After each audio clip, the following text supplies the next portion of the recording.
Hello dear students, once again welcome to the education class. Now today we will continue with the same chapter, that is development of education in India. In the last class we have completed one topic, that is especially the University Education Commission of 1948 to 49. So today we will continue with the same chapter, but the topic is, today's our topic is education in the Indian Constitution. Okay, so here we need to deal with the different clauses of in the Constitution of India.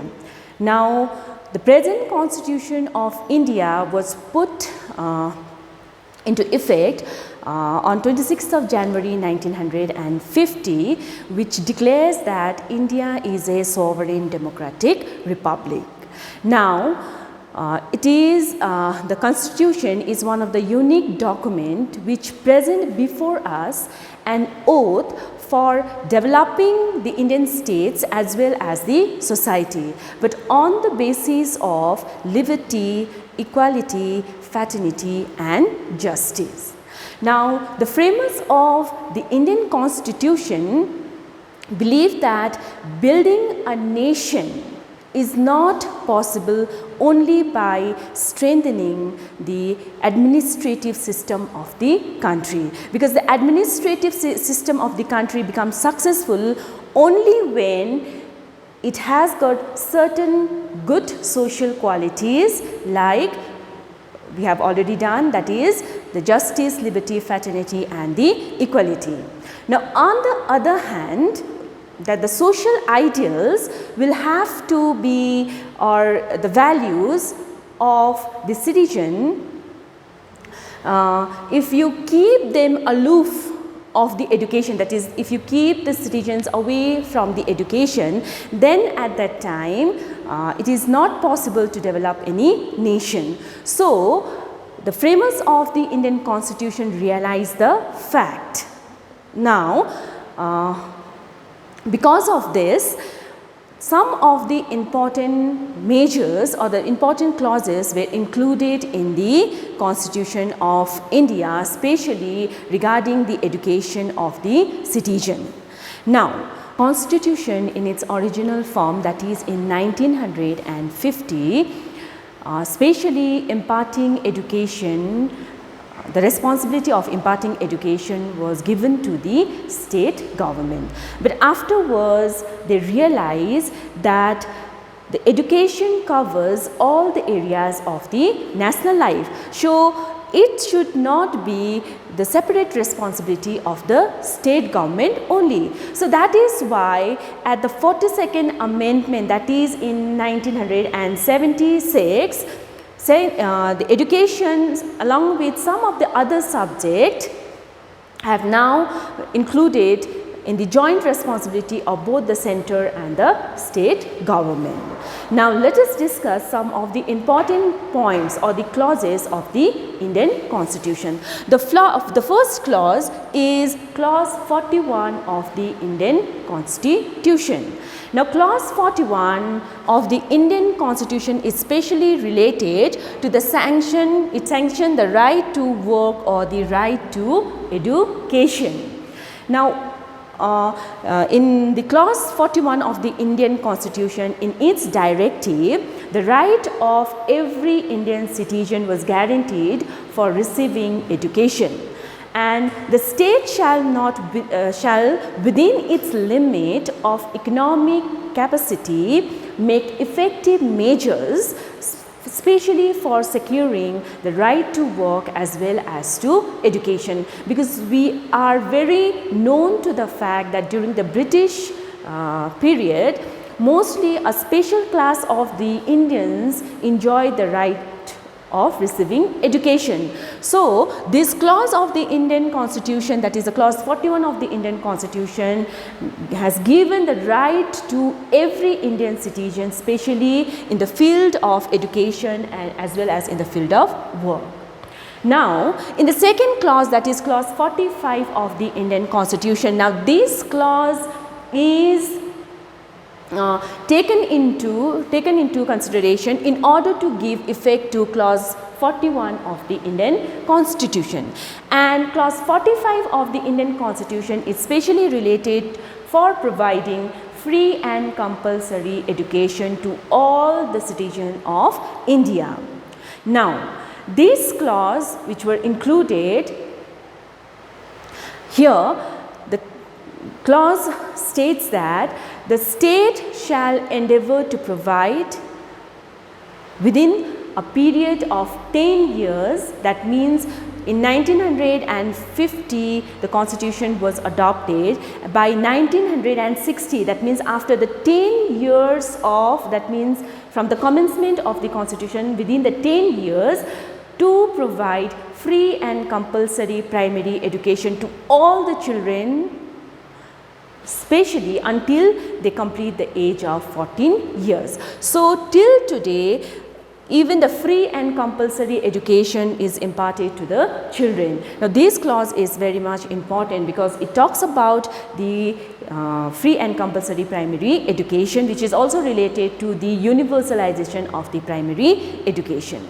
Now, the next clause is clause 46 of the Indian Constitution, and this clause is specially related to the education of the weaker section of the society.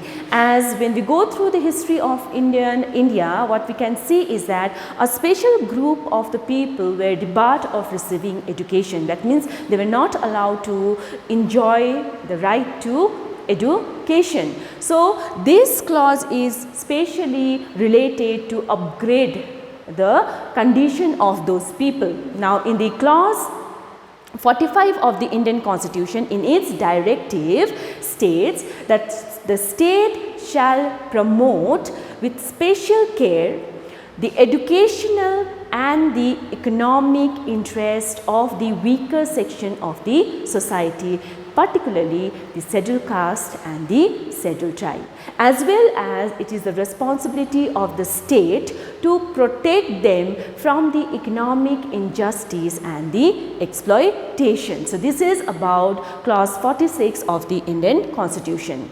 Now, next clause which we have got is clause 17 of the Indian Constitution, and this clause is related to the untouchability. Now, we can consider this untouchability as an curse in the Indian society. So, this clause states that there should be no place specially for untouchability in school, and special arrangement for education for the weaker section of the people also should be made in the school, as well as the removal of the superstition from the mind of the individual by giving education. Now, the next clause which we have to do is the clause 15 subclause 1 of the Indian Constitution, and this clause is specially related to the women education. Now, according to this clause of the Constitution, the state shall not discriminate between any citizen on the ground of the sex only, and this is equally applicable especially in the field on the ground of the education also. So, there are certain reservations especially for the women in the different field. So, that means the clause 15 subclause 1, it especially speaks about the women empowerment. Okay. Now, next we have clause 28 subclause 1, which is related to the role of the state in the religious education. That means clause 28 and in its subclauses undertake the role of the state in religious instruction. Now, according to which that no religious instruction shall be provided specially in any educational institution which is wholly run by or wholly maintained by the state fund. That means in those institutions which was specially run by the state government or which is a purely a governmental school, in that particular school no religious instruction should be imparted to the children. It is to give effect to, or it is to safeguard the religion or the religion of the people of the community, because India is a diversified nation. So that's why this clause is specially regarding the religious education. Now the next clause is specially the clause 30 of the Indian Constitution. It is related to grant in aid to the educational institution.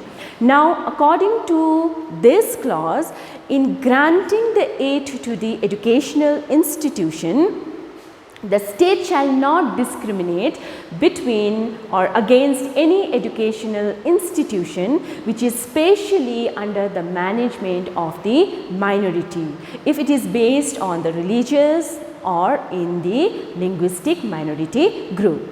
Now, this is especially the grant in aid.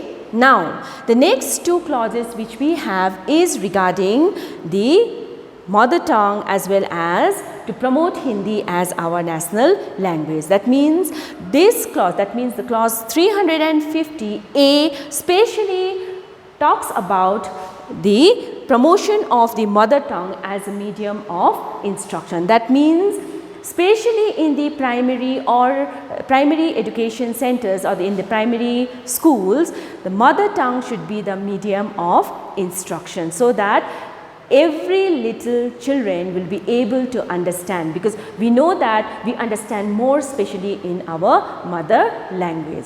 Okay. Now next we have the last one, the last clause of the Indian Constitution, that is 351. And this clause is related to promote our national language. Now the clause states that it is the special responsibility of the center to develop the national language Hindi. That means so that if a student may leave from any other, leave from one school, and if they go to the another school, that means at that time Hindi will act or it will serve as a medium of instruction for the people who belong to the composite culture of India. Now these all are regarding the especially the education in the Indian Constitution, although these clauses of the Indian Constitution, the clauses specially related to the education are presented in a scattered manner. But once we go through all these clauses and we have a clear picture, at that time it is possible that the concept will become more clearer to us. Therefore, the basic concept of education becomes clearer to us. Now, the three lists specially regarding the responsibilities of and also the empowerment of the legislation have been presented in the Constitution. Especially the first list, the list is under the jurisdiction of the Union government, which is also known as the Union list, and under this list 7 educational activities were included. Now the second list is the state list, and the jurisdiction under the state government. Now this is also known as the state list, and under this only 2 educational activities were included.